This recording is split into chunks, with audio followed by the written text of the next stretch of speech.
Welcome back to Raymond Lee Jewelers web series. I'm Liz, and today I'll be going over the basic parts of watches. We figured that since we're always discussing watches on the blog, especially on Masculine Mondays, it might be helpful to break down a watch's most basic parts. These are the parts that you need to know about first and foremost.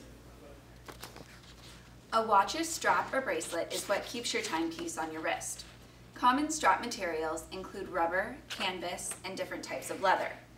Bracelets are usually stainless steel or a precious metal like gold. Occasionally, you'll see a watch with some combination of the two, stainless steel and rubber, for instance. The strap, or bracelet, is secured to the watch's case with a spring bar, supported by the case lugs. What keeps the bracelet or strap on your wrist is its clasp. A clasp, sometimes referred to as a buckle when it's used to secure a strap, either opens or separates by a few centimeters to allow a watch to fit over its wearer's hand.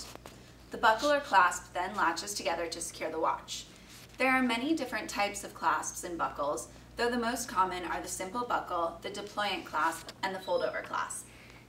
The case is the part of the watch that first comes to mind for most people. The case is actually a container for the actual watch that protects the movement from dirt, dust, debris, and shocks. It's also what most influences the style of the watch and gives it most of its aesthetic appeal. The bezel is the ring, not always circular, that surrounds the watch's dial and sometimes secures the crystal to the face. It's usually made of stainless steel, gold plate, or gold. Numerals and markers are the markings or numbers around the watch's face that enable time telling. On some watches, this window will display the date. Additionally, the day may be shown, like in the case of the Rolex Day-Date. The crown is the button on the case's side that enables the user to set the time and date. The crown is essential for winding the mainsprings of mechanical watches. On some watches, the crown is secured to be water resistant by screwing into the case, like in all diving watches. The crystal, most commonly made of synthetic sapphire, but sometimes glass or plastic, covers the dial to seal the case. The dial is the most distinctive element of a watch and is unique to each model. It's where the numerals and markers are located, along with any extras, like chronographs or day and date windows. A watch's hands indicate the time and are typically made of thin, lightweight metal.